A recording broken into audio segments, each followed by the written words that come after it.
Welcome to the Dark Ozarks. We're counting down the most iconic haunted mansions of the Ozarks. But first, we want to remind you that the Dark Ozarks podcast is now available on Branson Podcast Network, Apple Podcasts, Spotify, or about any other podcast platform. So what do you think may surprise people about Ozarks mansions and hauntings? Perhaps that there are a number of mansions in the Ozarks, and we do invite you to tell us your favorite haunted mansion in the Ozarks in the comments below. And likely that those mansions don't often fit into the stereotype of a quote-unquote haunted mansion. From centuries-old elegance to a statement in the form of a house in the frontier, back when the Ozarks was the frontier, there are a number of ghost stories to tell. We will return to haunted mansions, but first we want to invite you to like, follow, and subscribe to Dark Ozarks on Facebook, Instagram, and YouTube, as well as your favorite podcast platform. We also invite you to become a Dark Ozarks subscriber on Facebook. On the Dark Ozarks Facebook page, click subscribe, have your login information ready, and join Dark Ozarks behind the scenes for only $4.99 per month. Your $4.99 per month subscription allows you to come with us on paranormal investigations, deep dive research, and topics too controversial for public view. The next 100 subscribers will be entered in a drawing for a free Dark Ozarks t-shirt and an exclusive signed first-run copy of the book Dark Ozarks, The Spooklight. Subscribe today to be entered in the drawing. And now you can get Dark Ozarks t-shirts for sale at darkozarks.com and paranormalsciencelab.com. We encourage you to check out Always Buying Books in Joplin, Missouri, in person and online, on Facebook, and at the website alwaysbuyingbooks.com for all of your reading needs, including a large section on the paranormal, history, and more. Not to mention, the building is haunted. Tell Bob and Elise that we sent you. We also want to thank Beard Engine Brewing Company in Alba, Missouri. Beard Engine Brewing is the only English-style brewery in Missouri and has been twice named Missouri's best brewery by the Missouri Brewers Association. Great beer and great food in a historical building with a noir past. And yes, their building is also haunted. Tell Nate and Tiff that we sent you.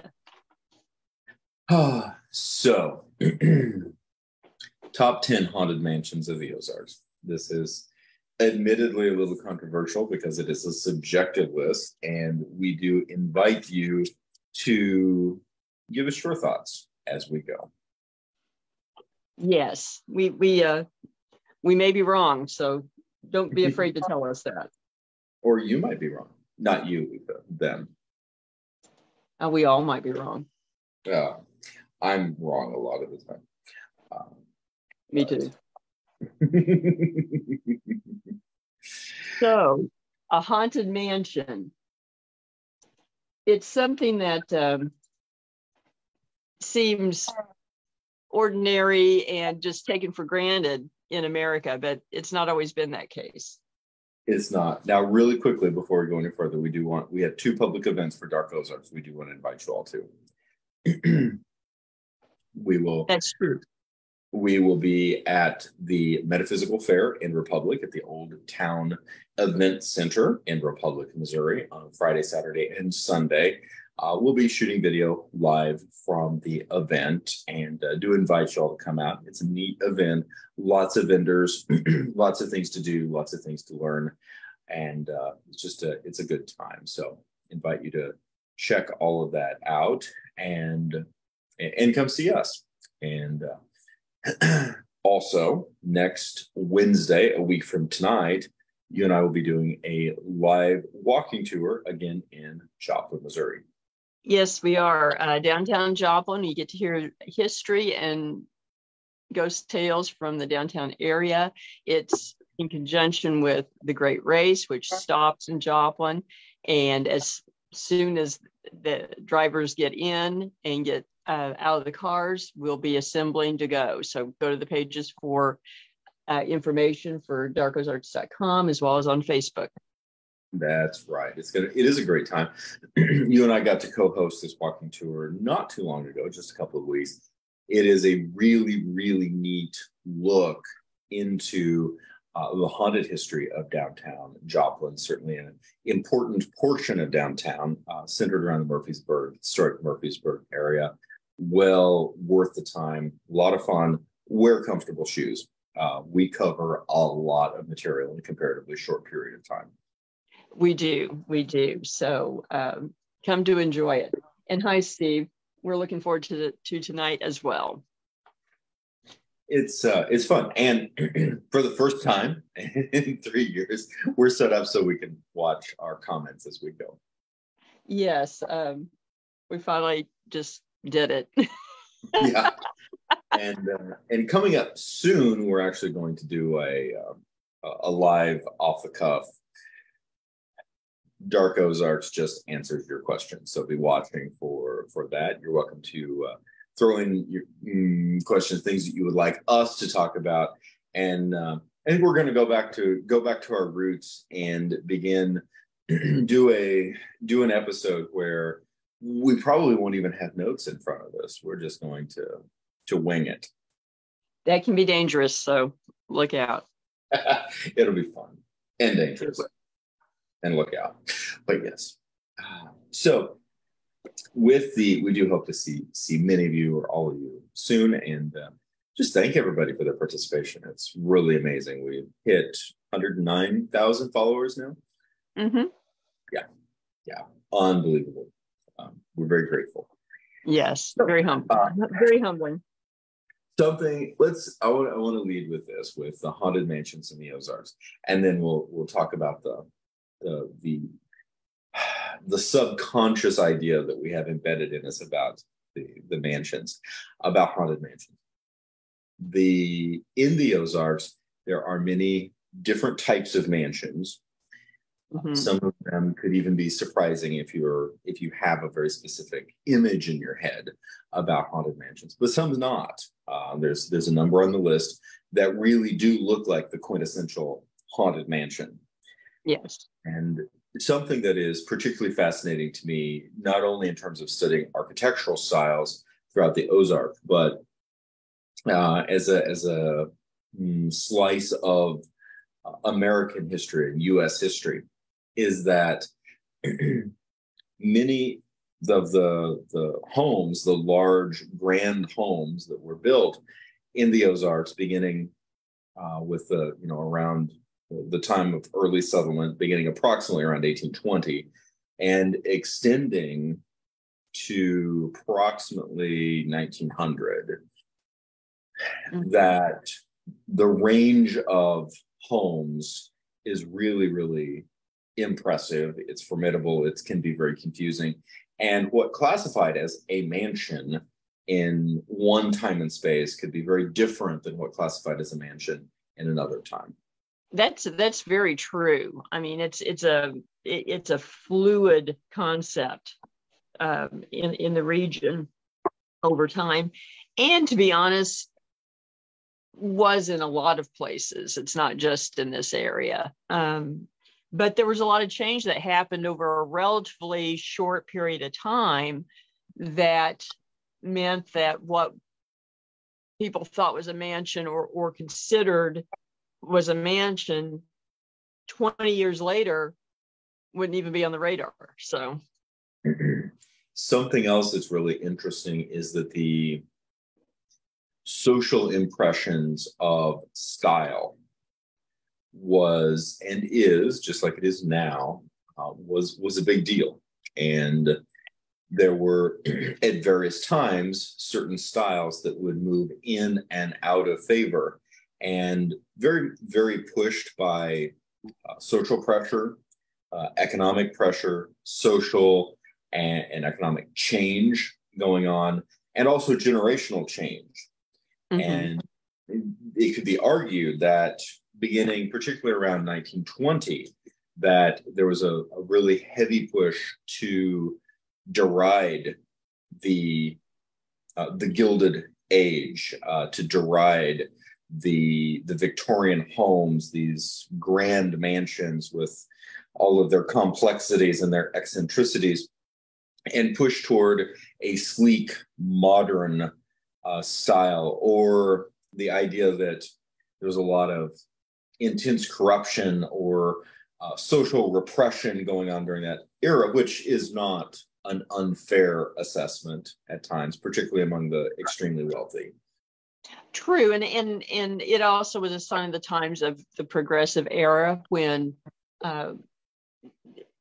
there was a push to break up monopolies. That's when Standard Oil was broken up, U.S. Steel, so that many of the very wealthy in the country who were associated with being, the robber barons and that Gilded Age that had some very disparate impacts against the average person was viewed not so fondly anymore. And as a consequence, what was associated with those figures in some cases also fell under the hammer, and that happened to be, it's extravagant homes or mansions.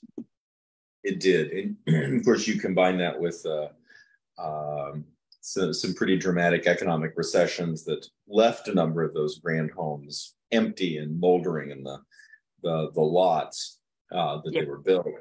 There's a lot of social factors. Especially interesting to me now. I grew up, of course, I grew up in the 1980s. I have always been drawn to Victorian era homes, the grand homes with all of the gingerbread and everything. And I've always considered them to be extraordinarily beautiful. There's one particular on Highway 34 in Fairfield, Iowa, that I have always loved. It was painted in multi shades of lavender and completely restored on the exterior in the 1980s. And I was like, oh my gosh, that looks amazing. I would make sure that I was awake on the road trip to Grandpa and Grandma just so I could look at it.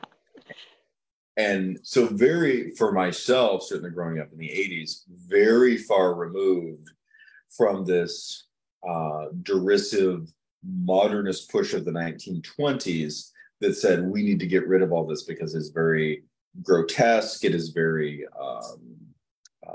heavy and repressive, and it represents our childhood, which we apparently hate, and lots and lots of baggage, really emotional, economic, social baggage. And some of that I also think was fair because it was certainly times of the robber barons, as you mentioned. It was a time of great economic upheaval at various times. It was also Reconstruction. We're talking about coming out of the Civil War, where even for the quote unquote winning side with the Union, we're dealing with the devastation of thousands upon thousands dead. Mm-hmm. I mean, it was symbolic of that. But all of those economic and social factors don't make a mansion haunted. And so there was more to it that got us to the point of that unconscious reflection of seeing an image of a Gothic Victorian home and instantly saying that looks haunted. It is. and I think that the Hopper paintings of those images, of that imagery, was definitely a huge spurring on of that push. But I think the timing of this disillusioned era, and it seems to really be tied to immediately following World War I as well. That's true. And I mean, there's a bit of symmetry between that era and coming out of the Civil War. We didn't lose near as many soldiers, but it was really the first war that had a lot of atrocities since the Civil War. The Spanish-American War was almost a frolic in comparison. It was. And it lasted a couple of months. and I think in comparison as a prelude to the Civil War, the Mexican-American War, generating these iconic heroes, producing an American president in essence. And certainly there was the sense of tragedy that was associated, but it could be cast within romantic terms. Yes. Almost as it was happening. And pretty much was. I mean, particularly the almost escapades of the Rough Riders and so forth. It really was. And then you get to World War I, and suddenly you get the morass of trench warfare, and you get poison gas, you get mustard gas, you get horrific deaths and injuries that had not been seen since the Civil War, and honestly, even more efficient at death. Very much so. It was on such a scale too, not so much for the Americans, but for the broader war. You know, you had battles that 500,000 men died in. Yeah. So. Yeah. And at the same time that this information, I think that there for the American psyche and the existential questions of grief and technology and war, you really can see a bookending between the Civil War and World War I, and the iconic images of the Haunted Mansion are sandwiched in between. That's true. And so, as you noted earlier about the painted houses, the gingerbread and so forth, those iconic elements, I think, became embedded in our psyche. And then through a series of things, unconsciously became the shorthand, the hieroglyph, so to speak, the emoji for haunted. It was, and it was an emoji of a haunted house.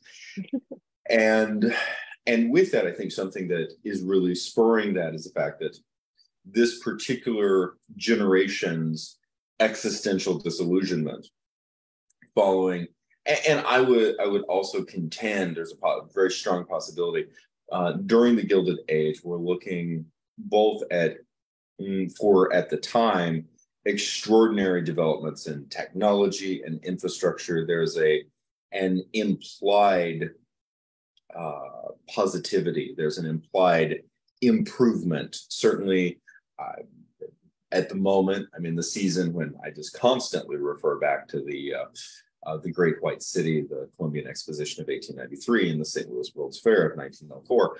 But these dominant themes that gave purpose to American industry of the time that we're pushing forward, and we're saying, in essence, was saying that the social price that we're paying for this technology, perhaps the cultural price that we're paying for this technology, that's okay because it's all going to pay off. We're getting better. The message was humanity is getting better. We are improving as a nation. We're improving as a world. We are becoming better people. And World War I just destroyed that idea because the machinations that were celebrated in these two World's Fairs in the middle of America became the technology that fed the machine of war. Exactly. So it was hard to digest for a lot of people, I think, the concept of all of these things are supposed to make our lives easier and more fulfilling, and have time to be more fulfilled with things that we're interested in, and they're killing us, and they're killing our boys randomly and in huge numbers, which is exactly the same process that happened in the Civil War. It was. And this is a little bit of an aside into stepping into the borderlands, but it's a location that you and I have both been to. And it is in the Ozarks borderlands region, just into Illinois, in Alton, Illinois, one of the most haunted cities in Illinois. I think there's a few other that might be contending with that. But I do adore Alton. I love Alton, and I do highly too. recommend. If you get a chance to visit, go visit. That said, on one of the high streets is a beautiful candy shop that is from the structure was moved over from the 1900 World's Fair, and it's made of a Bavarian Bavarian oak, I think, lumber harvested in the Black Forest, and it was the part of the German Exposition Plaza in St. Louis for the 1904 World's Fair. And this is a message of nations coming together, peoples loving and caring for, creating all the branches between nations, and the idea of the modern nations uniting in peace. 10 years later, we have World War One. It's an incredible juxtaposition of realities. And that's rough. I mean, to any time these extraordinary moments of existential crises and accompanied with real life, death, and tragedy, it is incredibly rough for every generation. It really is. And so that certainly contributed to this idea of almost vilifying the architecture that came before. But it also served the purpose of those who were trying to bring in new trends to, if this is bad, then look what we're doing. So we've made our way to Art Nouveau and Art Deco, everything else, and ultimately to the point that we're in ranch style homes in the 1960s. So it is that very interesting constant shift that I really find fascinating. And again, there's two edges to this shift. One of them is, of course, the lost generation hating their parents so much, but not being able to do anything about it. So they just decide to hate the architecture of their parents. That one was entertaining. And the second, after my homage to the heartfelt and existential, I'm going straight into the cynical. That now we also have the reality that there's architectural designers who are going, we want to create something new. So what do? We deride the old, so nobody wants it, and so we can again sell something new, which of course it's being done. And then around the 1920s, at a point that now 100 years ago, there's a lot of architectural styles, a lot of the mansions that those guys were building could now be classified as haunted mansions today.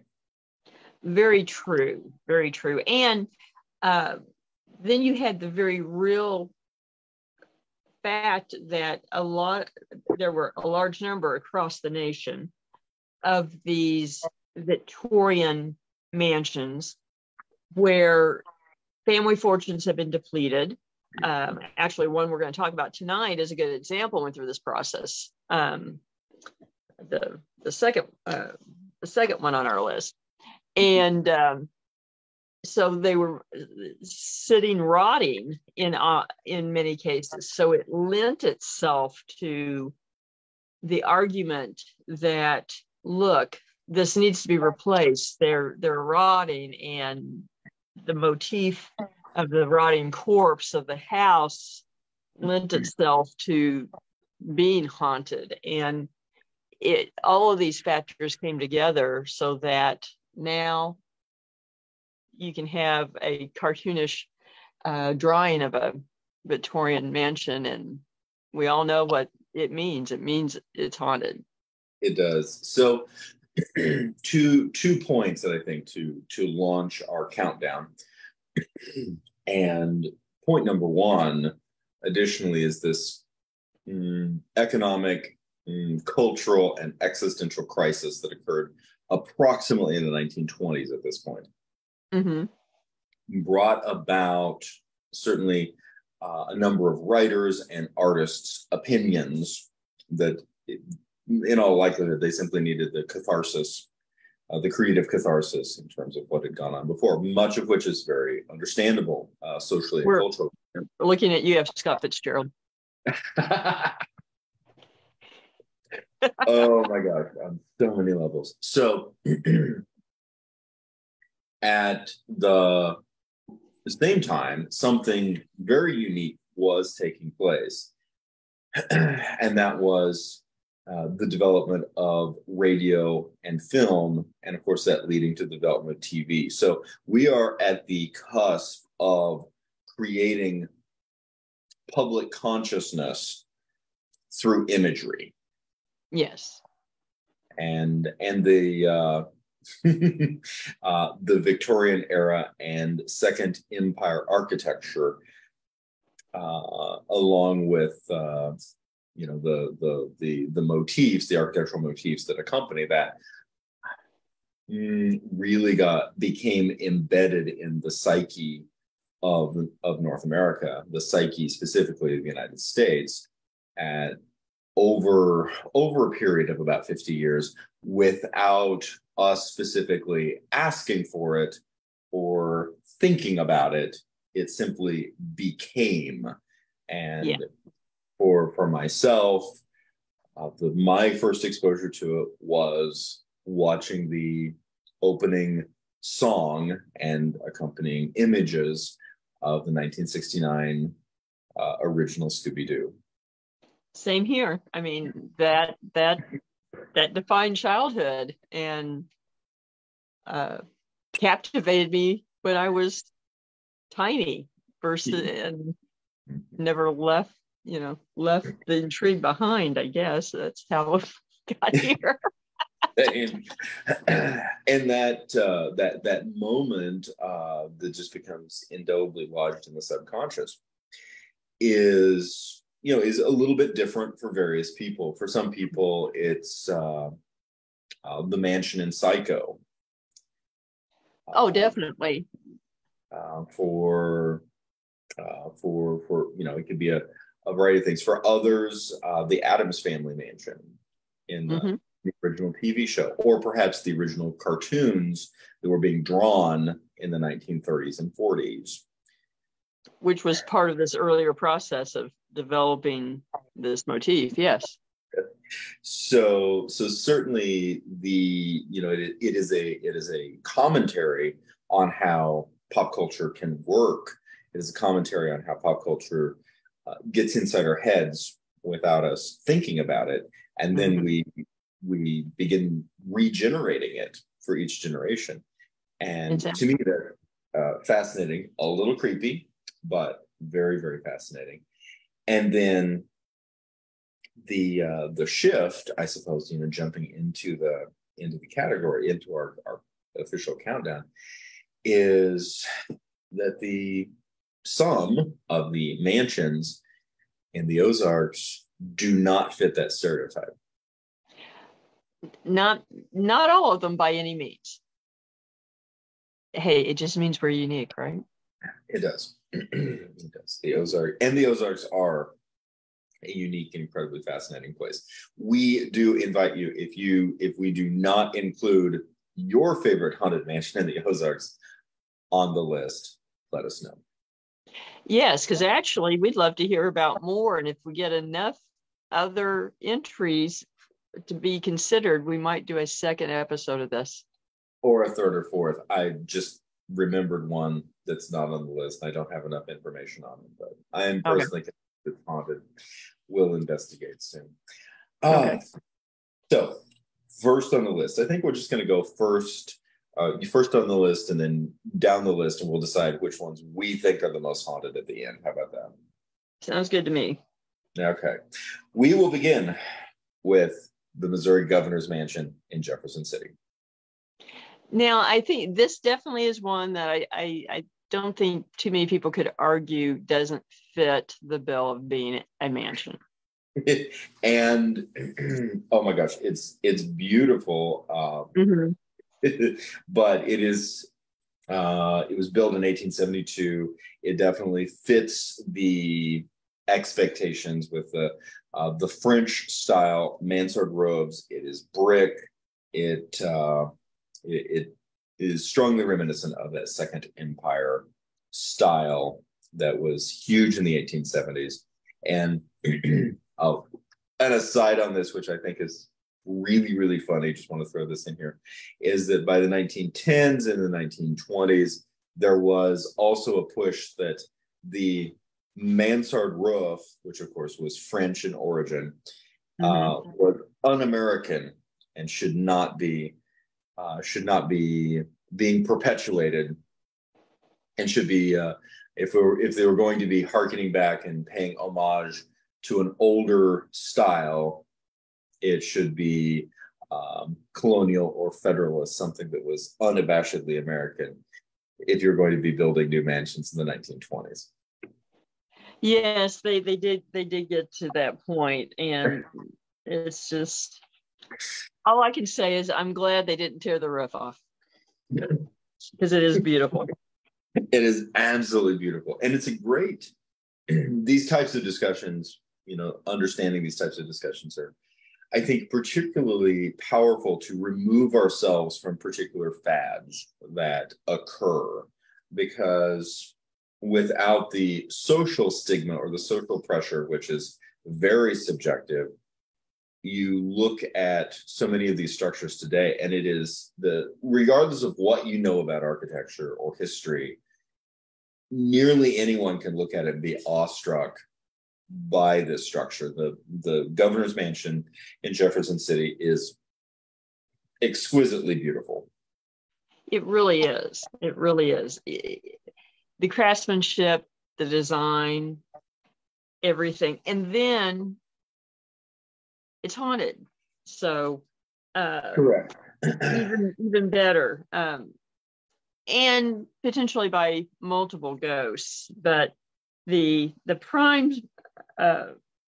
suspect of the haunting is actually the 9-year-old Carrie Crittenden, Governor Thomas Crittenden's daughter, who died in December of 1882 from diphtheria. And it's a tragic story in so many ways. She was such a young child, and from all accounts, very well liked and loved throughout Jefferson City, not just her family. And it was even more eerie because there had just been a series of threats on the life of the governor and his family, including threats to kidnap Carrie. Yes. Because only a couple of months prior to her death, he had ultimately secured the surrender of Frank James, which was the, quote, last outstanding warrant in Missouri of the Civil War. And in retaliation, people were threatening Carrie's life. And then ultimately she passes so soon. And, with her passing, and she died of diphtheria on December 20th, 1892. And this was a 9-year-old who from all accounts had captured the adoration of the capital. Yes. That she was described as a child of wonderful perception and lovely temperament. And then I think 3 points that really lend to the tragedy that I think then contribute to the ideas about haunting, particularly in terms of haunted mansions. The first, that I'm sure that word had gotten out that she had been threatened in regards to the possibility of kidnapping or harm, capturing the imagination of the people who cared about her or who knew about her in a favorable way, and creating a sense of a protective sense about her. And number two, the reality that extraordinary power, in the case of governorship of the state, and extraordinary wealth in the form of this exquisite Italian or Second Empire style mansion, did not protect her from diphtheria. No, no. And very, very tragic. Even her last words, it's discussed in reference materials that everyone around the family and even servants in the mansion became very protective of her because of the threats, and particularly one of the butlers and carriage boy, David Glenn, became her personal bodyguard when the threats happened.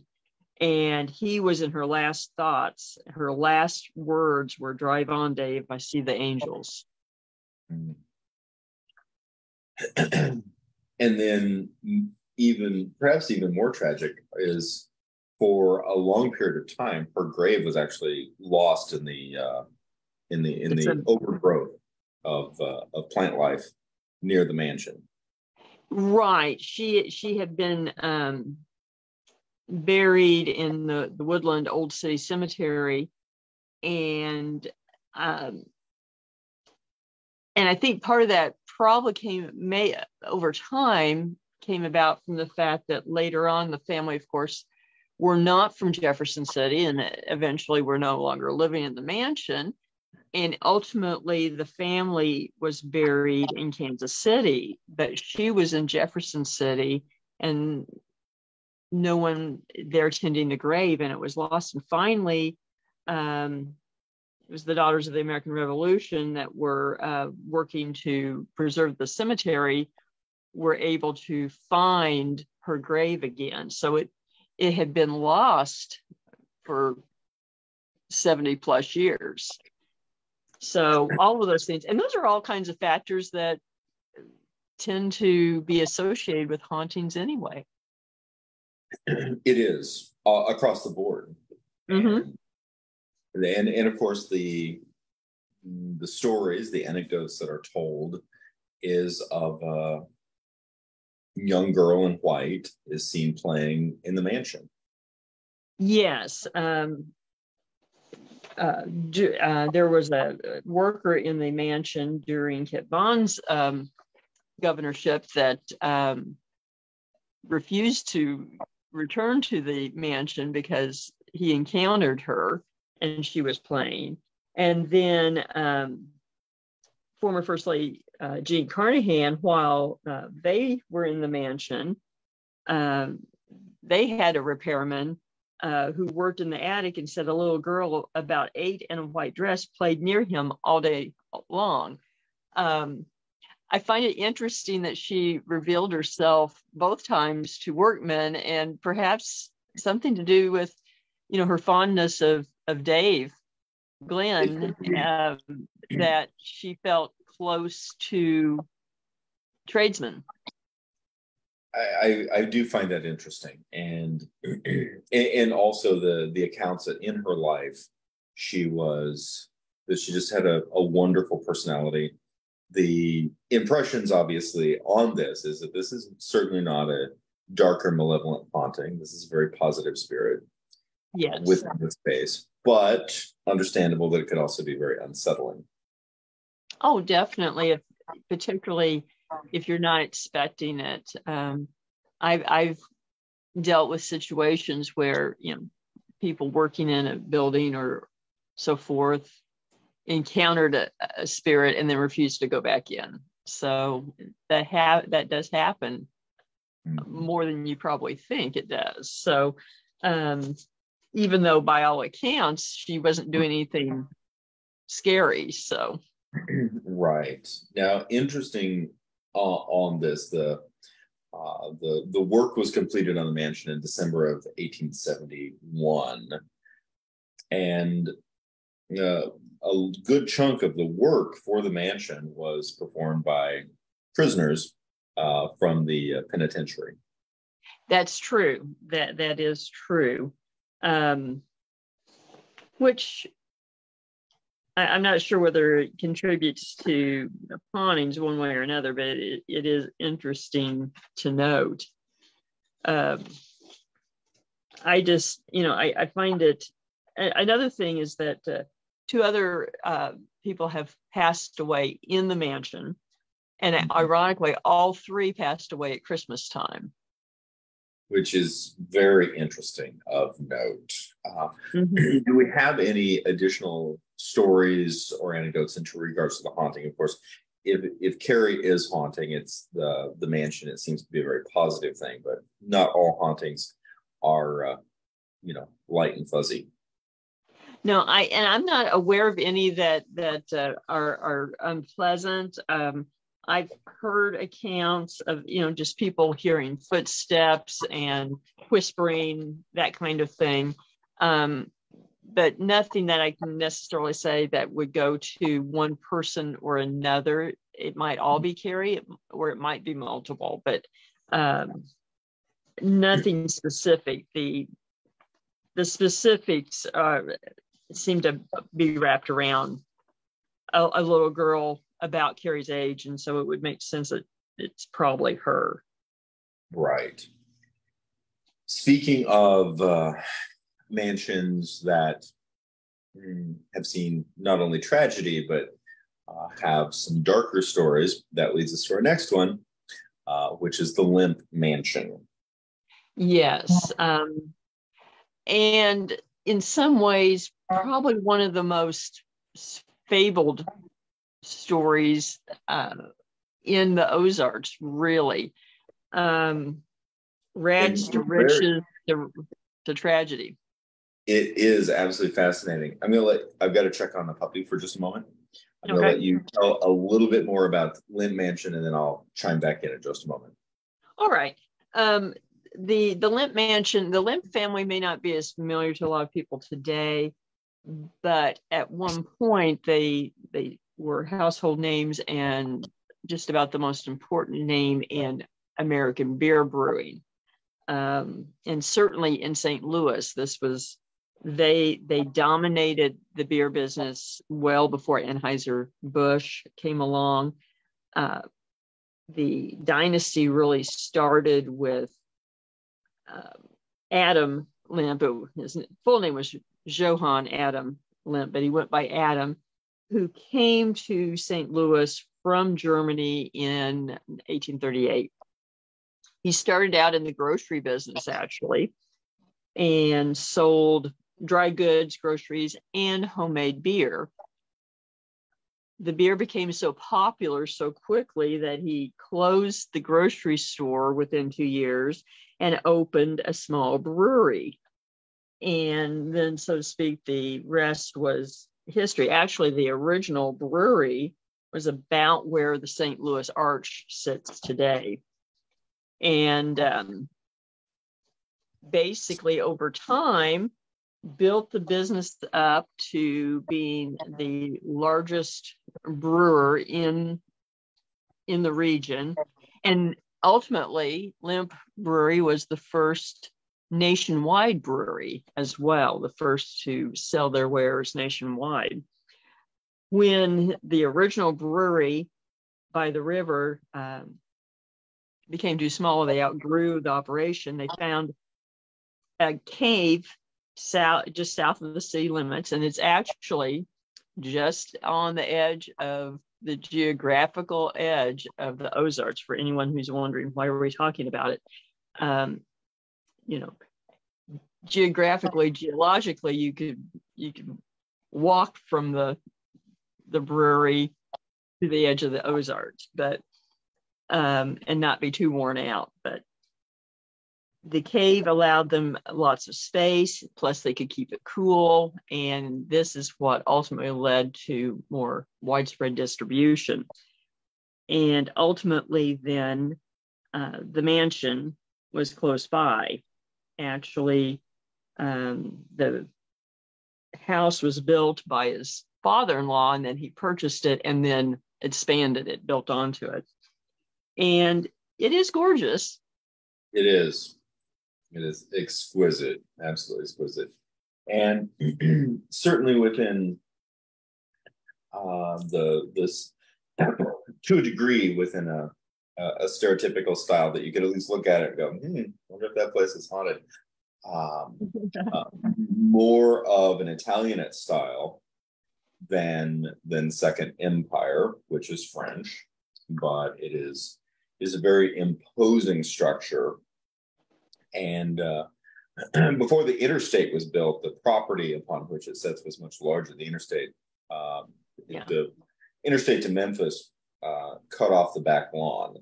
It's a precipitous drop from directly behind the house, which is a little spooky in and of itself. However, of course, the Limp Mansion is open. You can stay all night there.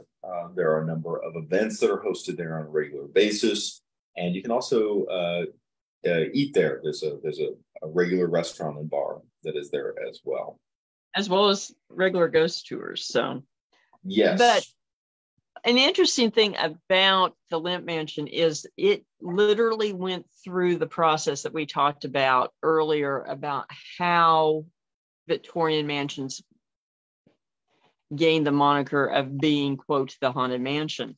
We'll go through what happened with the family, but once the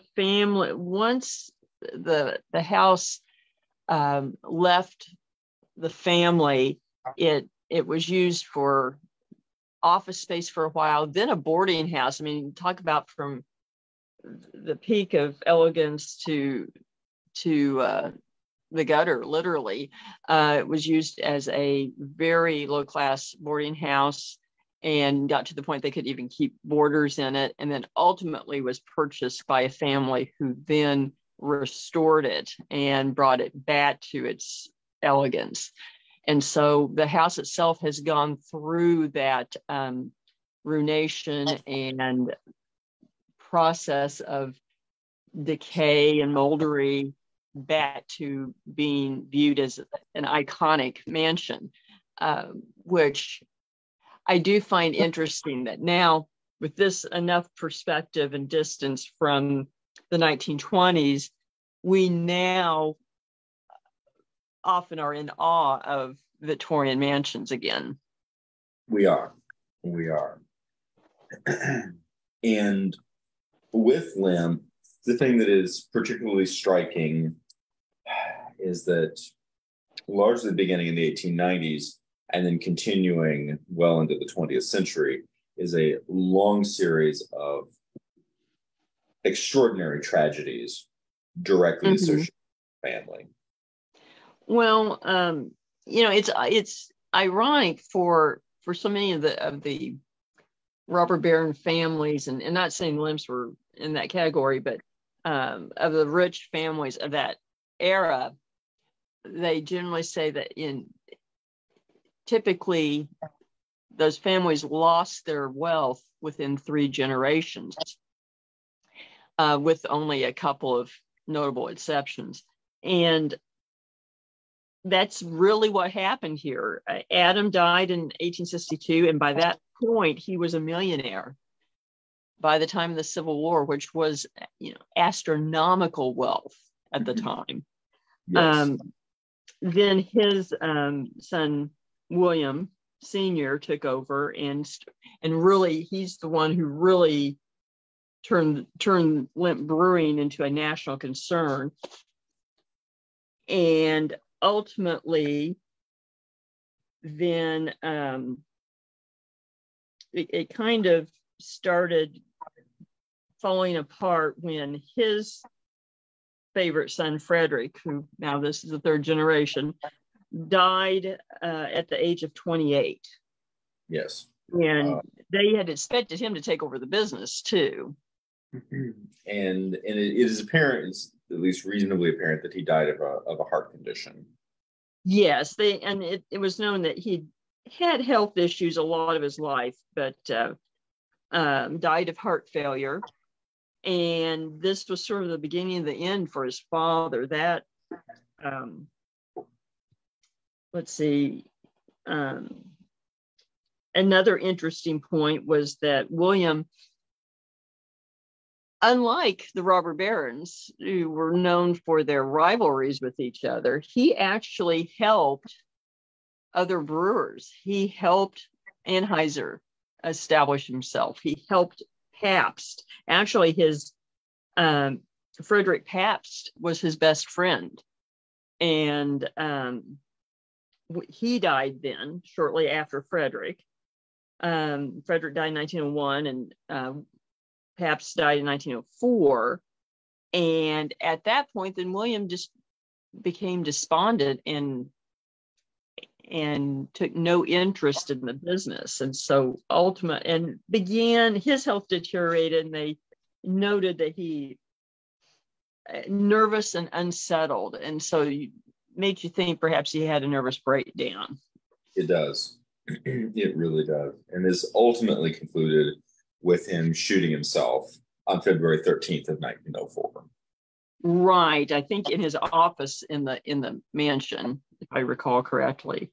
So then his son, William Jr., took over, again, part of the third generation. And William was a playboy. William, he was very interested in the brewery, particularly as far as the money he could make off of it. But he liked to play and spend a lot of money. And ultimately, ended up in, quote, the trial of the century. It's kind of funny. We seem to have a trial of the century every 20 to 30 years. But he had married a woman named Lillian, and they had one son, William III, who was born in 1900. And Lillian was known as the Lavender Lady because she loved the color so much and always dressed in it. But it went so far as her carriage was lavender. The harnesses for the horses were lavender. Everything was lavender. And people were enthralled by this until ultimately things got to the point that William kind of tired of her and gave her the task of spending $1,000 a day to stay out of his hair, basically. And finally, when she couldn't look the other way anymore with his philandering, he files for divorce. And the divorce ended up being the trial of the century because basically all these rich people's dirty laundry was getting aired in the newspapers, and people were enthralled. It was a soap opera before there was TV or radio. And then there is an account that in some reference material is taken as fact, but is not adhered to by everyone, that William ended up having an illegitimate son by one of his trysts who had Down syndrome or a similar condition. And the lore has grown up that this boy was kept in the mansion and locked in the attic and raised by the servants, and he haunts the mansion. There's even at one point, one of the housekeepers was interviewed years later and said, "Oh yes, he existed and died in the 1930s and so forth,"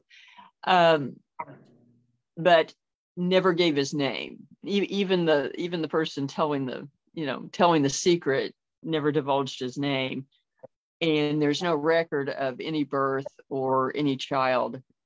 And so, while some go with that story and say, yes, this happened and it's a basis for part of the haunting, a lot of historians discount it as basically, wow, we are going to tell a really good tale after that trial. Very true. And so it's that aspect of it is almost moving into the realm of urban lore, but William Limp Sr.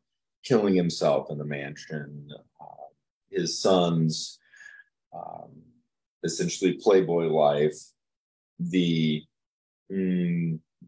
publicity of the trial, of the divorce proceedings, etc. That, on the other hand, is part of history. It is. And then all during the same time period, then Will Sr.'s mother dies. And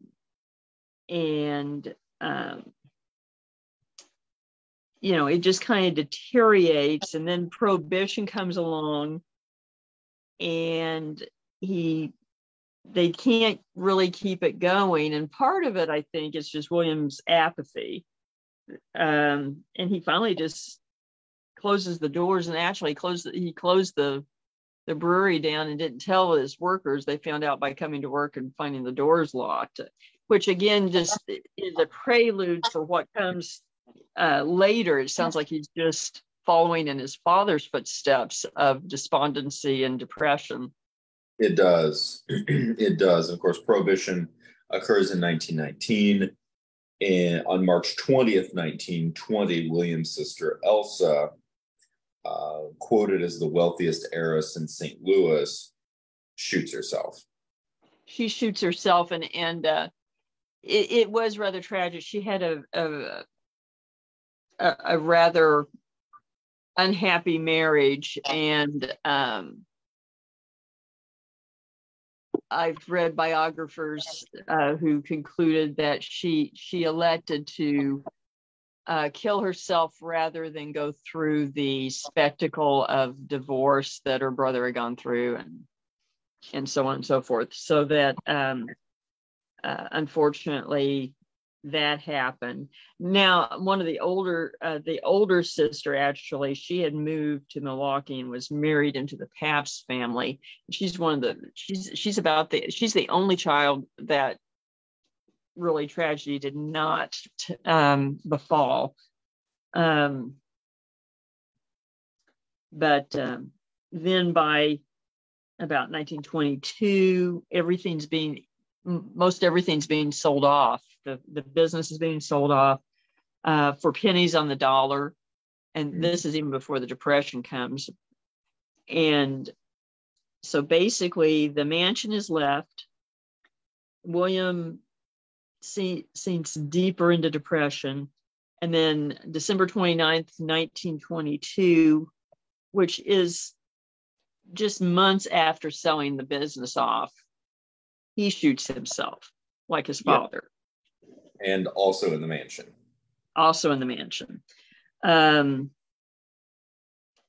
So basically that leaves two brothers, Charles and Edwin, and both of them had left the brewery years before and were not expected to take over or help run it. Didn't know that much about the business. Edwin basically secluded himself into what's termed his estate in Kirkwood.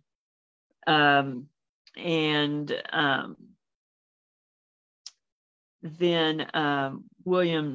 William Jr.'s son, who was the subject of the trial of the century divorce, he dies young of a heart attack. So basically, Charles ended up in the mansion, and he had remodeled it and lived there with a couple of servants. And then the story of that he supposedly was there with this illegitimate child that is questioned whether it is urban legend or not. And he starts developing psychological issues. He almost a Howard Hughes character. He becomes germophobic, obsessive compulsive, and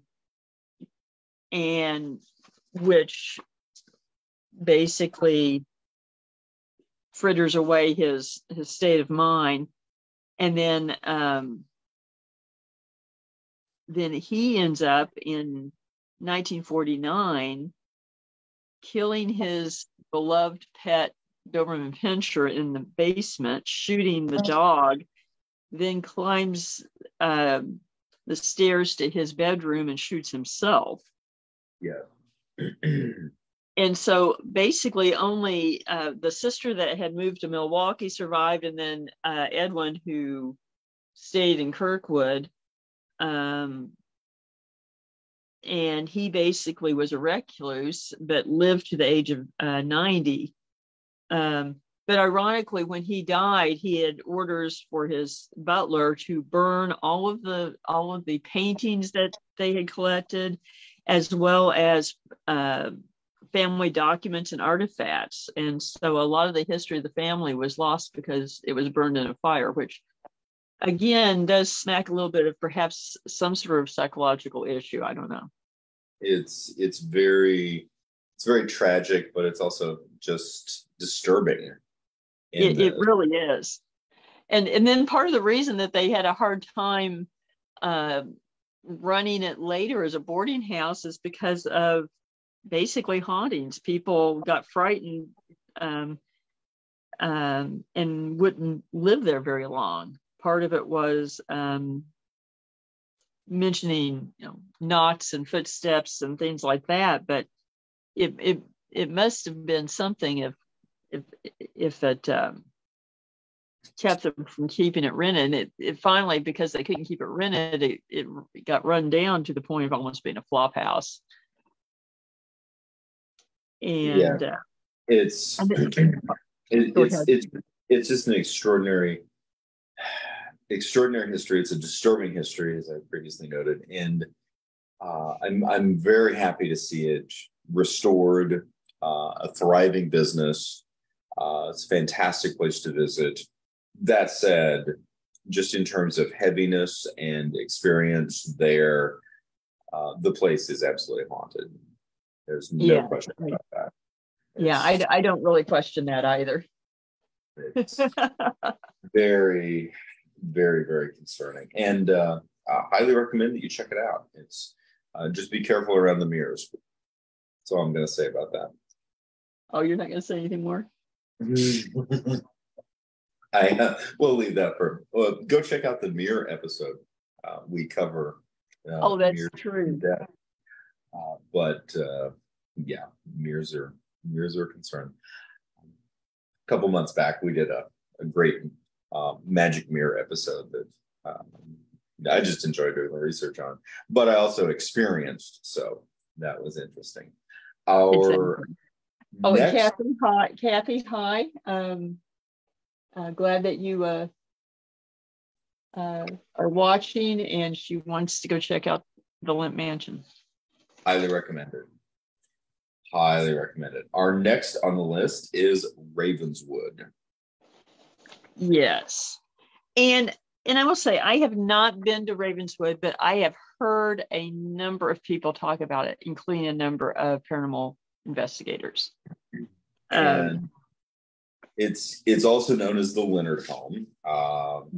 It's near Bunston in Cooper County, Missouri. It was built in 1880 and I love the description, an eclectic Italianate Second Empire style brick mansion. So I can hear the 1920s modernists cringing in their graves as they run headlong into a sleek modernist design.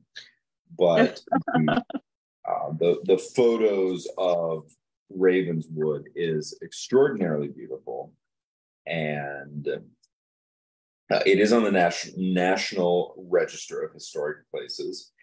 It's located 10 miles south of Boonville, Missouri, and it is, from what we can tell, considerably haunted. Yes, indeed. Yes, indeed.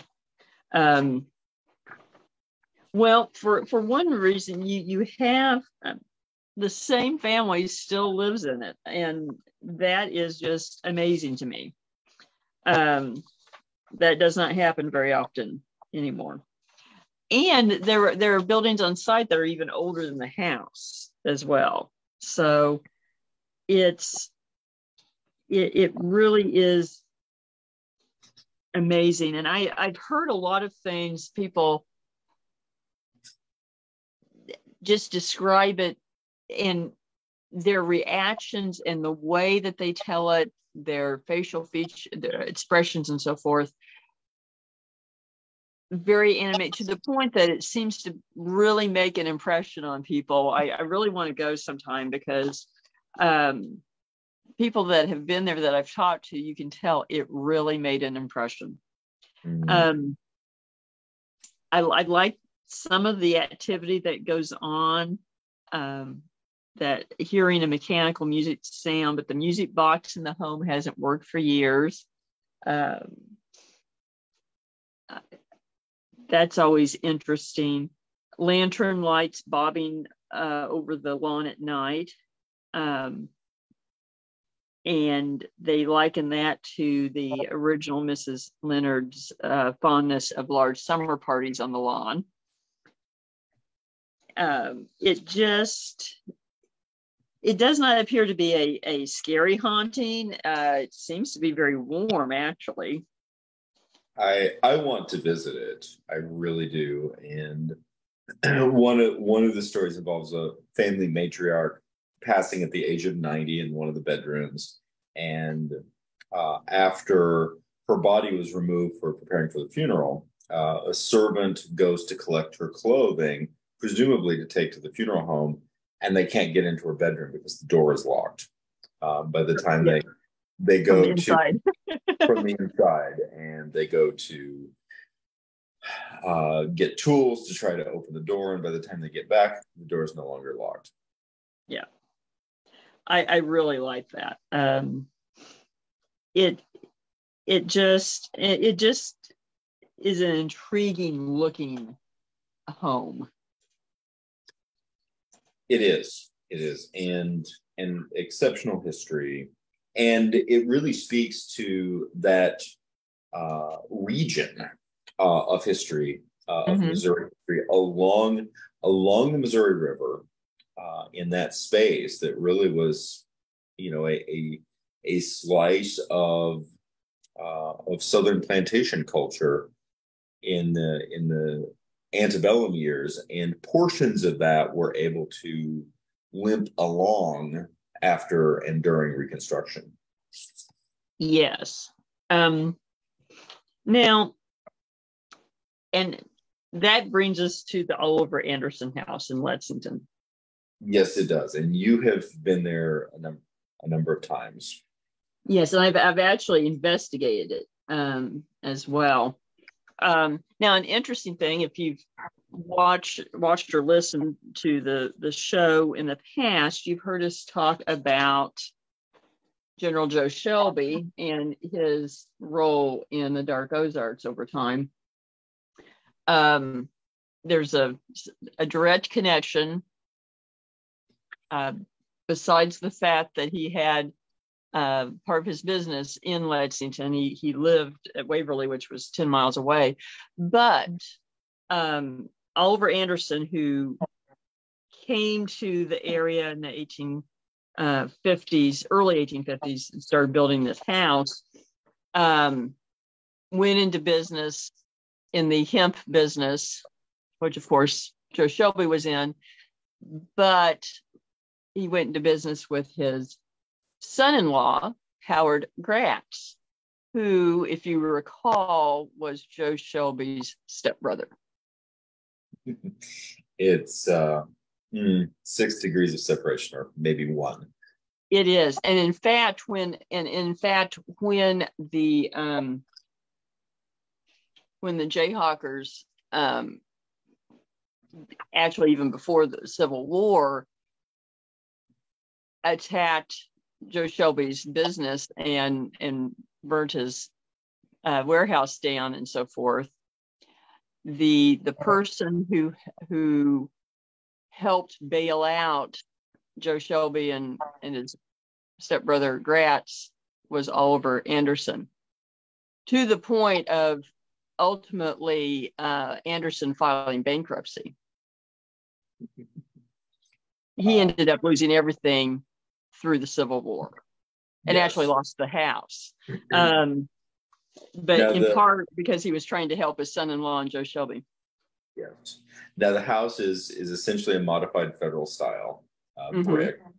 It's not in some ways it's not dissimilar to the Ritchie Mansion and the Kendrick in terms of some of its architectural style. Yes, it's just much bigger. And that also puts it in a similar style to the Hermitage, Andrew Jackson's home, just outside Nashville. But one thing that even if you look at the photos or whatever, one thing that I can portray, hopefully, to everybody from having been there is that it is so imposing. When you stand on the front yard, you are literally maybe 1,500 feet from the Missouri River.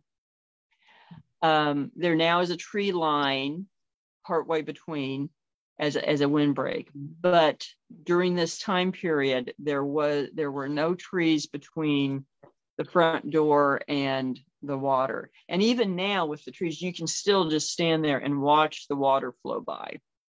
It's mesmerizing. This is also a location that this is the only place I've ever had this feeling that it was such a pool. Something there had such a pool that I literally just wanted to sit down at the table on the side yard and not leave. Something was there that really was enticing. Just come and stay with us. And it to the point that, and I was not the only one there that had that sensation. So it wasn't just me being whimsical. Several people noted that, to the point of, we need to leave this area because you just felt like you were being pulled in that far. Otherwise, it might keep you. It might keep you. Exactly. Now, and I do want to correct myself. It is built in the Greek Revival style, not the Federal style. But there are some similarities of that design for me. Yes. And it also has a huge summer kitchen. And if you're not familiar with summer kitchens, particularly from that time period, they were all outdoor. And often they were dug into the ground with retaining walls, usually then covered with thatch or something, so that while everyone was cooking during the summer, they didn't pass out from heat exhaustion, basically. Yeah. And also to protect the home itself from fire. Yes. Now, the winter kitchen was attached, and it actually was part of the house in brick. Although a lot of homes from this time period, the winter kitchen would be a wooden structure, so that it could be pulled away from the house if there was a hearth fire or a chimney fire. But theirs was brick, and large, very large. Interesting note: the Battle of Lexington during the Civil War was fought on the front yard. It's also sort of tongue-in-cheek referred to as the Battle of the Hay Bales. And they do put large bales out to demonstrate, and they would have been what you would traditionally view as, a haystack. This was before balers. And what they did is they'd roll them on their side then, because they were conical shaped, like a teepee, roll them on their side and douse them with water. And the soldiers basically rolled them across the yard as a defensive shield. Yeah. And successfully. Of course, the Battle of Lexington was September 18th through the 20th of 1861, so very early in the war, as was a lot of significant conflict in Missouri. Yeah. In the Trans-Mississippi Theater. And with the Battle of Lexington outside of Missouri is comparatively not terribly well known. It was certainly a very significant battle for the state. And it was a battle that had strong repercussions as it goes down the line for the war as a whole. So Lexington was definitely a stronghold that the federal army was moving against. It really was. And there were, I believe it was 6 soldiers executed in the house, captured and executed. And it was interesting when I've been there, the docents would say that they were executed on the upper landing of the stairs. The stairs at the rear of the house, you had to fly up on each side of the hallway with a exposed landing on the top. And I remember thinking, why would you bother marching them up the stairs to shoot them? But didn't think much about it. Mm-hmm. And in the course of investigating over a night, there were several times, every time you walk through the first floor hallway, it was as if you were in a tunnel that was swirling, had that sensation. Mm-hmm. And about the second or third time being down there and doing EVP sessions, Rob and I, you've met Rob, and I look at each other and said, I bet you the executions happened down here. And afterwards we dug into original sources and found that was the case. The docents were telling the story incorrectly. Because you just felt like you were going through a vortex and the eye of a hurricane almost walking through there. There were a number of disembodied voices and EVPs captured, and particularly someone was not comfortable with Rob being there. Interesting. What sort of indicators were you getting in that regard? Telling him to leave, cussing at him, get the hell out. But more than just the typical get out, which can be misconstrued, very forceful that he was not welcome. And my only thought was maybe someone was misconstruing him as perhaps an enemy soldier. And he served in the military, so perhaps there was something that they sensed. I don't know. That is interesting. What, just overall, we've got the vortex sense at the place of execution. The mansion was at the center of the battle. Yeah. What are your thoughts in terms of hauntings or specific hauntings associated with the mansion? I think that it seems to be mainly centered around the battle. I did not get much sense of, say, family members, that kind of thing. It was almost as if parts of the battle are still going on, still, that you're walking into those moments. Except for out on the yard. Now that could be something else, because that, some people say, oh, that's something just deceptive. That's something evil trying to draw you in. I'm not convinced of that entirely. I could see it being something or someone that just really loves it and sort of, come sit on my porch for a while, so to speak.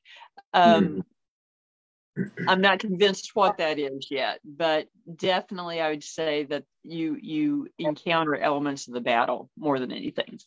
Yes, I think that's fascinating. And you do see that type of experience with a number of Civil War battlefields, particularly if in this regard with the homes and the mansions involved. We've got a couple more to discuss coming up. But the next on the is I would consider one of our most interesting mansions. It's the Leeper Mansion, Yes. classified as the Leaper Mansion. I have a restless puppy to yet again check on. So I'll be back in just a moment. If you want to give a little bit of rundown in regards to Leaper, Missouri, which is really fascinating, currently unincorporated town that Yes. I had the opportunity to drive around in a while back. Yes, you did. I haven't made it down there yet. Yeah, this is in southwestern Wayne County, near the Black River. It's just south of Piedmont, Missouri, which has its own notoriety as being one of the most significant sites for UFO encounters in U.S. history. But we're going back to the Civil War, and William Leeper served as a captain in the Union Army.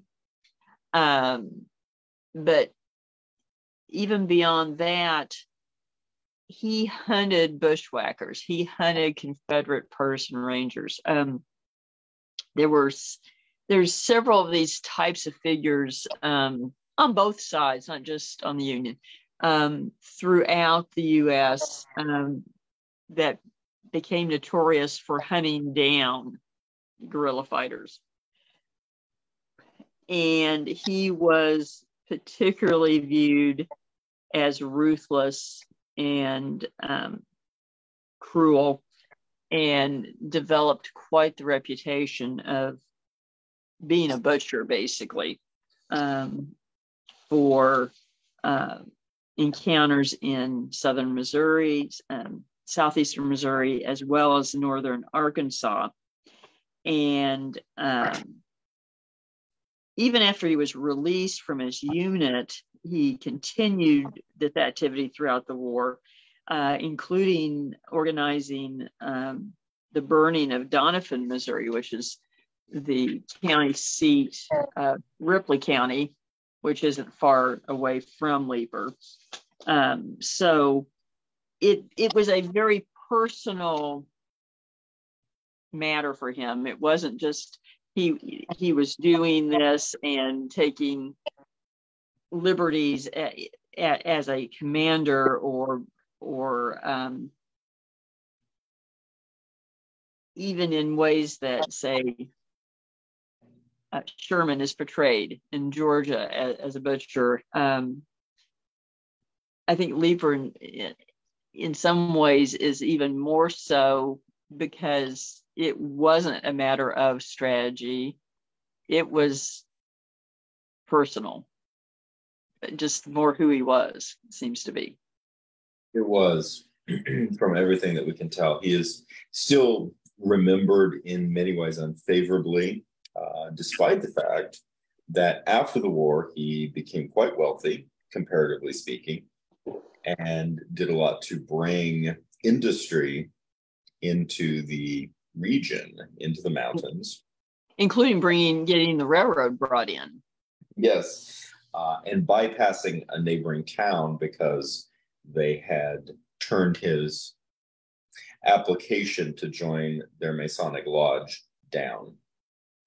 Yes, but again, that's just sort of how he took things very personally. And again, I mean, his guerrilla hunting activity didn't include just hunting down guerrillas and killing them in a fight. He would kill. He was known to kill unarmed men, things like that. Really moving outside of the accepted processes of war, which was I think enough. He was way beyond the handbook at that point. Yes, and after a while they figured that out. Yeah, and that's why they relieved him of command, but he didn't stop there. No, even that didn't stop him. What is, of course, perhaps the most chilling aspect of Leeper's story is in the weeks preceding his death. He passed, presumably of old age. many years after the war. Yeah, 1912. Yeah. And the story surrounding his death is that he went mad, but specifically went mad, having to be chained to his bed, screaming that dark forces were attempting to take him. Yes, not sure if he was being haunted by those he had killed or something. Some people theorize that it's something even darker than that. Now, and this was his mansion. This wasn't his house. Yes, that the Leaper Mansion is interesting, and I think it's a great point of entry in terms of the conversation of what constitutes a mansion. Yes, agreed. And it is the existent photos that we have. It's a beautiful home. Mm-hmm. It is a beautiful home for the region and certainly for the era. It is a luxurious home, but it does not fit any of these stereotypical criteria of the haunted mansion. No, and particularly of the quote Victorian gilded mansion. But again, I think you have to look to context. We often will say you have to view people and their views and deeds in context to their times. And we have to view mansions that way a little bit too. So in another area, if it were sitting in St. Louis at the same time, it would not have been considered a mansion. No. But in its location, in its particular era, it was, and it is, of course, said to be haunted by Mr. Leaper himself, who's seen stalking around the property. And, as far as apparitions and ghosts go, encountering William Leaper might be a little scarier than most, just based on his personality and deeds in life, because a bit of that does carry over, it seems. I would agree. Now, our next on the list is heading to the far eastern Ozarks, and that is the Sherwood Minton home. Yes, in Cape Girardeau. And it's a beautiful structure, absolutely beautiful structure.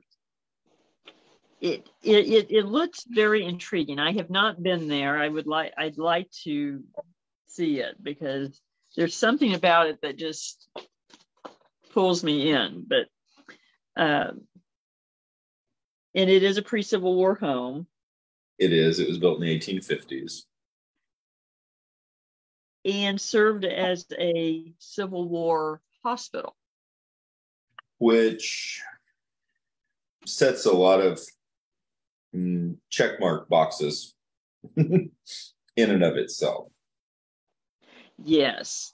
And a lot of people in the home have reported hearing and seeing apparitions of soldiers. So that, and certainly that would fit. And there is one particularly tragic story that's associated with the Sherwood Minton home that has been documented online. One of the rooms in the house is called the slave room. Has been known to not be able to keep anything hanging on the walls. The story is the minister operated an underground railroad stop there, and a young girl was hiding in the room who was caught by slave catchers. She was hiding in the wardrobe, and one of the men saw her dress sticking out through a mirror, and it is said that she cursed the room. And certainly may have. It is definitely possible, and that's something that I think a lot of people might take a step back to say, because we oftentimes consider the possibility of curses, etc., to be fairy tales. There's indicators that there are times they're not. Well, it's one of the more famous examples, you go back to Salem, Massachusetts, and Giles Corey cursed his accusers and the judge and prosecutor, and they all were dead within years. So, which is unsettling. It is. It is. Now, next on the list happens to be the Peel Mansion. Yes. Now, I've been by the Peel Mansion. I have not been in it.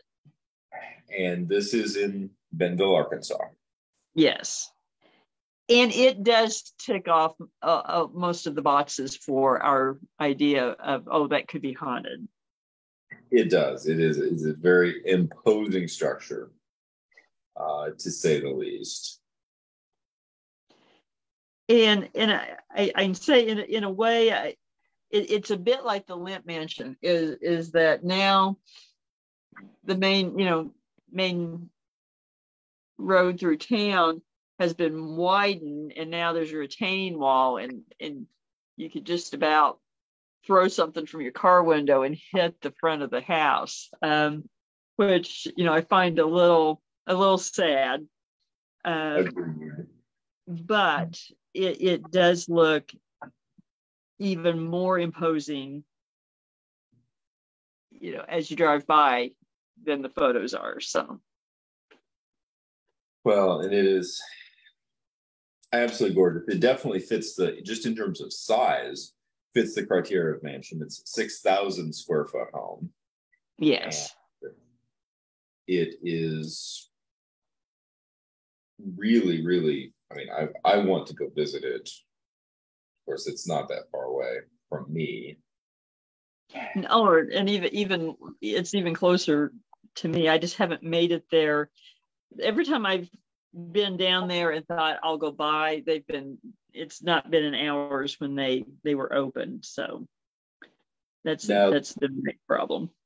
The most dominant or apparent dominant haunting of the Peel Mansion may actually be the most interesting haunting that we cover tonight, which is of a girl who didn't die. That's true. And we've talked about this before. Sometimes the living can haunt places.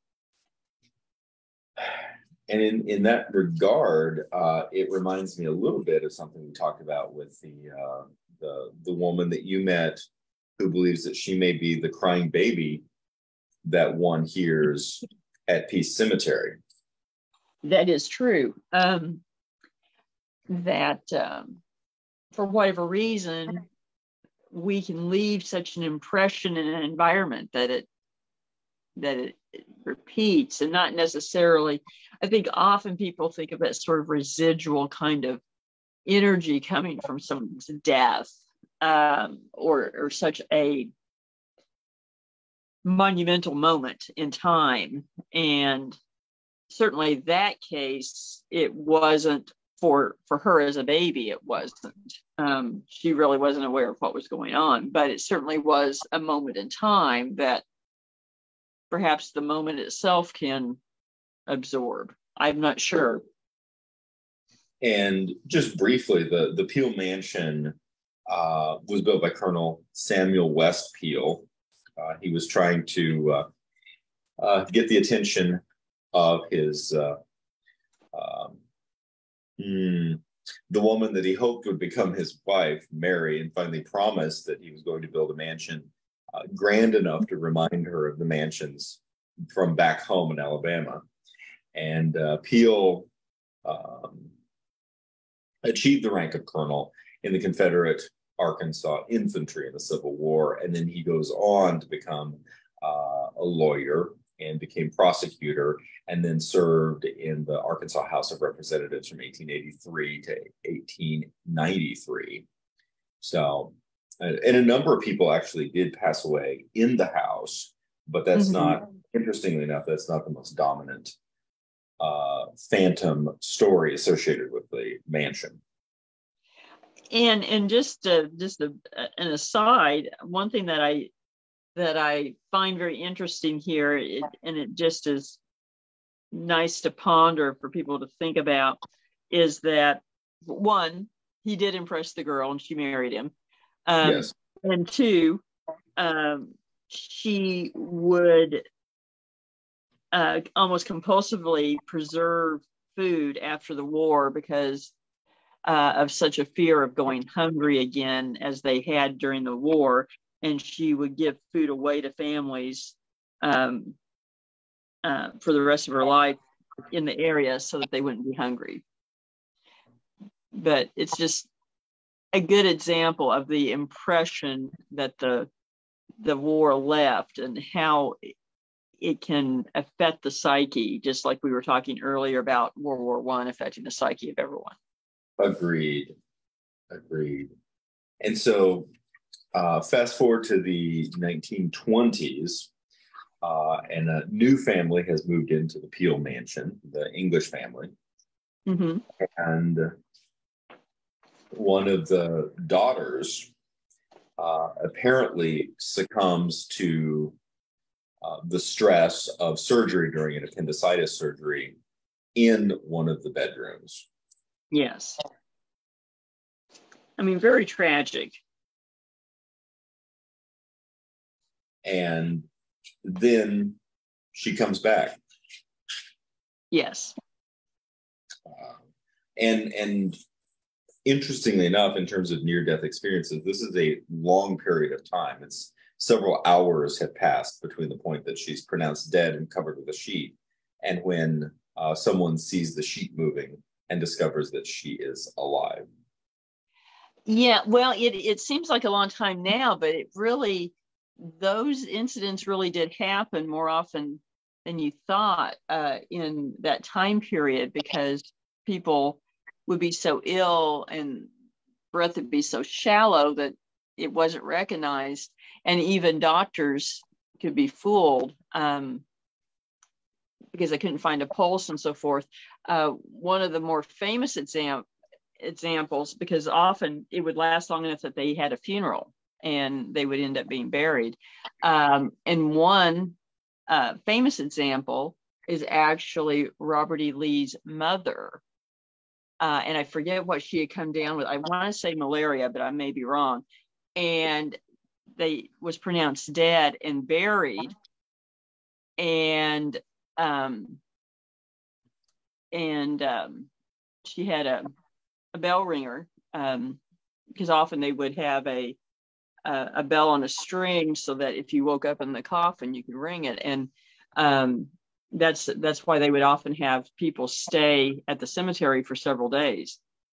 And she woke up in the coffin. And this was actually before Robert E. Lee was born, so came that close to him never being born. That's incredible. Now, from what we can tell, or certainly from accounts, that Margaret English reported that she had a kind of near-death experience or kind of death experience. And then returned. She actually lived out her life very interested in the afterlife and death experiences. But the room in which this occurred was reported or is reported to have hauntings that would be associated with her dying in the room. Mm-hmm. Well, in fact, they kept the door locked for over 40 years because they kept hearing crying. It's really, really phenomenal. And Marjorie passed away in her 80s or early 90s in the year 2000. Yes. So, I mean, it's I find that very fascinating. And I do think those kind of incidents can happen. And why? I'm not sure, but somehow something with time and space, I think. I tend to agree.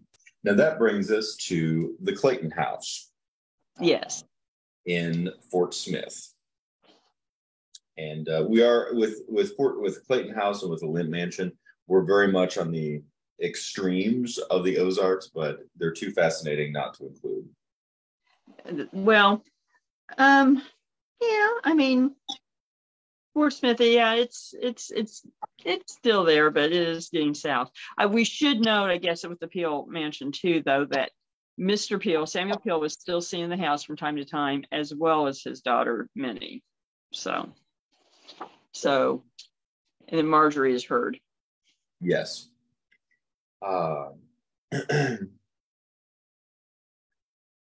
So the Clayton House has a really fascinating, it has a multi-level history itself, having been first built and then essentially rebuilt, first built in 1852, then being converted into a hospital for soldiers during the Civil War.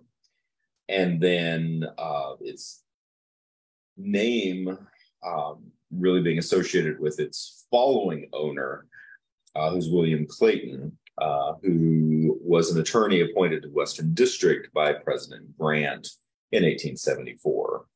Yes, his brother was a governor of Arkansas. Another brother was active in politics as well. William is interesting because, yes, he was appointed as attorney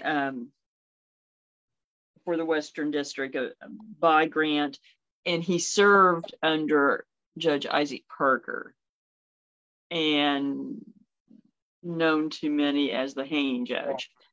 And so Clayton was tasked with prosecuting criminals, a lot of them out of the Indian Territory and outlaws. One interesting story is when Judge Parker ended up with sort of a personal vendetta or inspired zeal to capture Belle Starr and her husband. Clayton was the prosecutor, and the story goes that Belle Starr hired someone to kill Clayton and actually met whoever I don't remember because I didn't look this up today. I didn't think about it.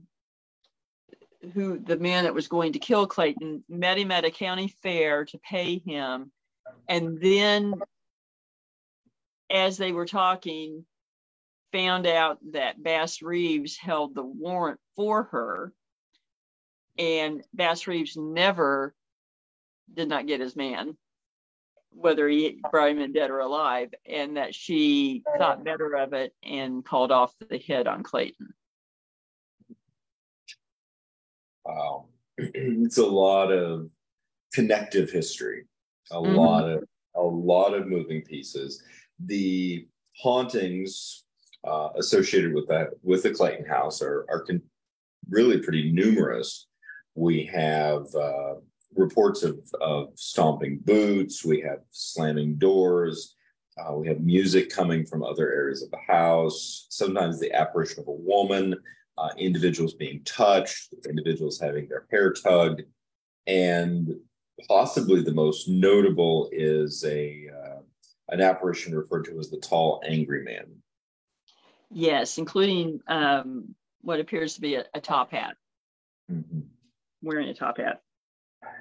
So definitely lots going on. It is a beautiful home. There's no question. It is absolutely beautiful. It is described as an Italianate style Victorian mansion. And it is definitely one to get your attention. It is one of those iconic homes that you would look at and say, I wonder if that's haunted, because it looks like it ought to be haunted. Then it is. Apparently, yes. Mm-hmm. Well, we have talked about 8 homes. We have 2 to go. Yes, we do. 2 of our favorite homes, just for the record. And oh my gosh, there's come with us on the Joplin walking tour, and you'll see some additional of our favorite haunted mansions that are not on tonight with. That said, the last 2 on the list are the Ritchie Mansion and the Kendrick House. Yes. Not far from one another, one in Newtonia, one just north of Carthage. We've done many events at both. You work closely with the the preservation of the Kendrick House. Yeah, I'm on the board. I'm one of the board of directors, and have been associated with it for 14, 15 years, and have done investigations and events there for about 14 years. And lots of hauntings associated with both. Mm-hmm. In the case of, we can kind of talk about them in conjunction. They are in appearance actually quite similar. Yes, they're both modified federal style. The Kendrick House is about a third larger than the Ritchie House, built by the same builder, actually. And you can see that that's apparent when you look at them. And some people might say, well, are they really mansions? Are they big enough to be mansions? And the Kendrick House is pretty sizable, although the number of rooms is not numerous. They're large rooms. But again, you have to look at the context, and they both were called mansions by everyone in the region when they were newly built. In fact, the Kendrick House was just known as the mansion for a very long time. And something to take into definite consideration when you're doing this kind of analysis. Go back to the 1850s, and these homes, with a little bit of work, even in their original state, without the add-ons that took place after the Civil War, could be comfortably lived in. These are large square footage. They're enormous rooms. They're very tall ceilings. They're imposing, as you said, in modified Federalist style. It's very imposing structures. Are they, square footage wise, are they on the scale of the McMansions that began proliferating in the late 80s? No. But when you realize that nearly everyone else in the county and the region was excited to possibly have a dog trot cabin, these were mansions within the region of Southwest Missouri in the 1850s, without a doubt. Well, and that's another part of it, is that some of these areas that we've talked about, further east and in St. Louis, so forth, or Jeff City, they were settled sooner. Yes.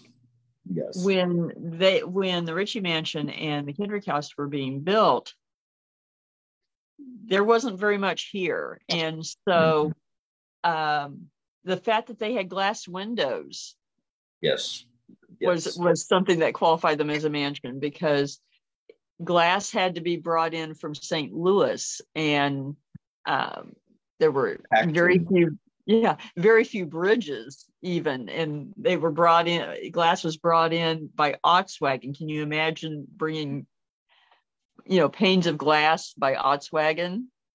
It was an astronomical price, and it was handmade glass. Yes, even panes of glass were hand blown at the time. People don't think about that, and then you might get one for every 10 that were on the wagon that didn't break. Absolutely incredible. So they're exquisitely crafted homes. Mm-hmm. They have extraordinary history. The Civil War predominantly touched both. Yes. The Battle of Carthage raged through the July 3rd, July 4th, 1861 Battle of Carthage raged through the Kendrick House property. Mm-hmm. Yeah, across their property, and it was commandeered and used as a field hospital. By both sides, correct? Yeah, both sides. Initially by the Union, then by the Confederacy. It was occupied various times by both sides. Joe Shelby used it as a staging headquarters for his invasion of Missouri later on in the war. And housed his horses in the parlor. In fact, we still have evidence of that. And so, I mean, so many things happened that really did affect, as well as Ritchie Mansion. I mean, Ritchie Mansion went through 2 battles in Newtonia and had cannonball damage to it. So these are both houses that were viewed as mansions. Both families were very well to do, but both endured a lot. At the Kendrick House, it was also a community sick house, which is an interesting note. This is at times before there were hospitals. Often there weren't doctors around. So anyone that was seriously injured or ill, diphtheria, smallpox, etc., was brought to the house to be taken care of. And then midwives would meet women at the house to deliver babies because it was a lot more sanitary than most of the log cabins. Because as you mentioned, a dog trot cabin was high scale. Most people had a 1-room log cabin, and if they were lucky, a notch out of one log with a blanket hung over it for a window. So it's very difficult, I think, for us to conceive of just how difficult pioneer life was. Yes. And now with the interesting things, the Ritchie Mansion was an iconic center of the, at the time, new and burgeoning town of Newtonia, Missouri. Mm-hmm. And Kendrick House was not part of an incorporated town, but it was the center of essentially a commercial community that was right on the main crossroads for pretty much everybody at the time. Yes, in fact, well, the family outfitted settlers going west, and the area around it ended up being called Kendrick Town, although it was unincorporated. Although, I mean, it's just across the river and a little ways to town. But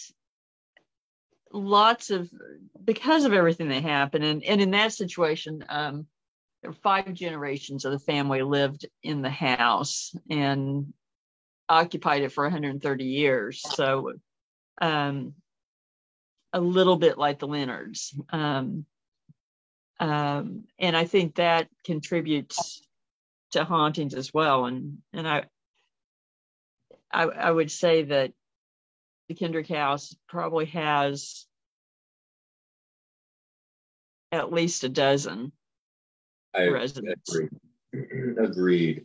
Going over to the Ritchie Mansion, the most dominant spirit that seems to present itself or herself is Mrs. Ritchie. Yes, and either first or second Mrs. Ritchie. I tend to think the second, but simply for the fact that of the time that she was there and during the war, it was the second Mrs. Ritchie. But she has been seen, and actually some of my favorite personal accounts come from that, actually from law enforcement. Drug Task Force members have said that, probably 15 years ago now, they were assembling to go do a bust. And when they do, they will all meet, get ready, and go together so they can all, swoop in all at once. And so when they do that, they meet somewhere that's kind of out of the way. And so they had parked in front of the Ritchie Mansion and were getting ready. And someone looks up and says, "Hey, look there." And there's a woman in period clothing standing on the upper deck of the porch, just staring at them. And they said that she just stood there and stared at them, did not react to them. They, a couple of them, said hello or waved, and she just gave them a stern look and then eventually disappeared. That would be Mrs. Ritchie. Yes. And then my own experience. First time I was in the house, I think I encountered her with an EVP. I was there doing research for one of my books, and when I was there were actually reenactors practicing outside, and so one of the fellows was giving me a tour, and he was dressed in Missouri State Militia regalia, and the Richies were Union. And so we hadn't been in the house about 3 to 5 minutes, and I'm running an audio recorder, so I have the interview. And we had walked into what had been the dining room, and there's an EVP just very clearly of a woman that says, "Get out of my house." And I don't think she was meaning me. I think she was probably referring to the reenactor. And that sounds like Mrs. Ritchie too. Yeah. And you've had experience there. You want to tell that? Yeah. It's difficult because it's not something that I physically saw. It is something that I experienced the impression of. Mm-hmm. And so that of course is an interesting thing to explain. But my impression thereof was visual. The impression, very visual. It was very specific. And I am personally very convinced that Mrs. Ritchie regularly walks the second floor porch of the Ritchie mansion, and that she acquiesces to excessive numbers of guests with the understanding that they are there because they care about the mansion, but she is not amused by large numbers of people in the house. No, I think it's like she tolerates it. Yes, that is exactly the impression. Now, just in closing on the Kendrick house, Kendrick House is really the haunted mansion that taught me that many residents, many spirit residents of a home are likely there because they have so much love and appreciation and bond with the location, possibly even with each other, the high degree that many of these individuals knew each other in life, or are related to each other over a span of time. And the Kendrick House is a space of reunion in many ways. I think so. And there are others there as well, I believe. But people have seen Civil War soldiers. They see a young girl who fits the description of Pauline Janney, who would have been a great grandchild of the original Kendricks. Another young child, Carol Janney, makes her presence very well known and has captivated a lot of people. And she's nicknamed Carrot because she will tell you that her name is Carrot. And that was her pet name in the family. Family servant Rose seems to be there, Mrs. Kendrick. At least a couple of the Kendrick men, Mr. Janney, and as well as you get a lot of activity that does seem to be from the war as well. And there were tragedies. There were some very dark occurrences that took place that may be contributing to hauntings as well. You had a unique experience of taking someone who's actually quite well known in the paranormal field into the house. Oh yes. John Zaffis. John was in town. We were filming something for him, and I had arranged for him to purchase something for his paranormal museum. And so while we were out getting that, he just looks at me and says, "What's the most haunted house around here? Can you take me by it?" And I said, "I'll do you one better. I'll take you in it."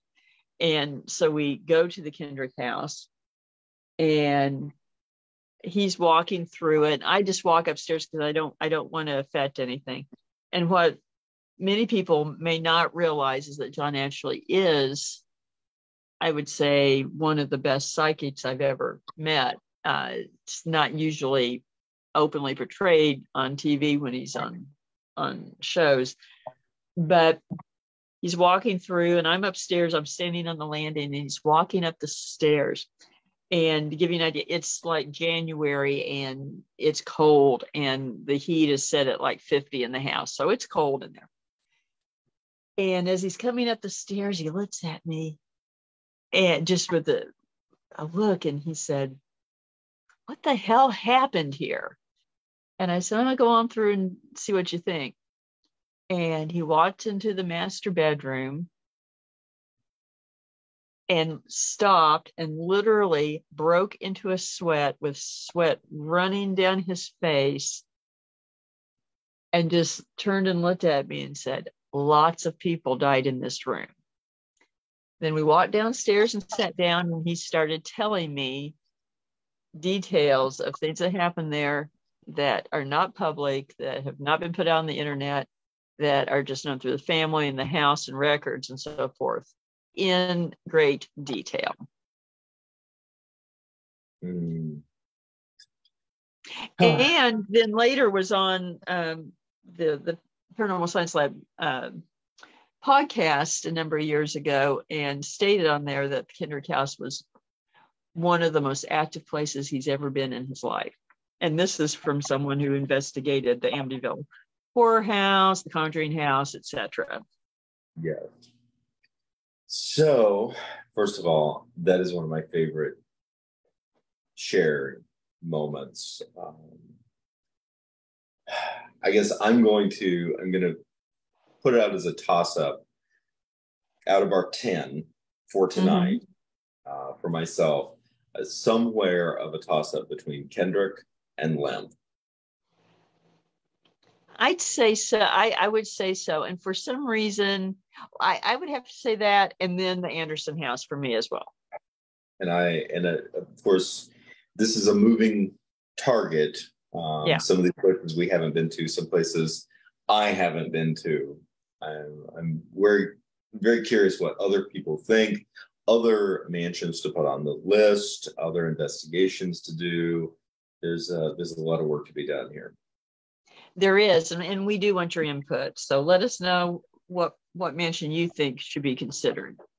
Absolutely. And in between, don't forget to check out upcoming events and merchandise at darkozarks.com and paranormalsciencelab.com. Thank you again to Always Buying Books and Beard Engine Brewing Company for helping to bring the Dark Ozarks to everyone. And on the next episode, we are going to be discussing the most iconic haunted mansions. Sounds familiar? However, haunted mansions in the Ozarks borderlands. Catch the Dark Ozarks podcast on Branson Podcast Network, Apple Podcasts, Spotify, or about any other podcast platform. Thank you, everyone. And remember, there are no easy answers in the Dark Ozarks.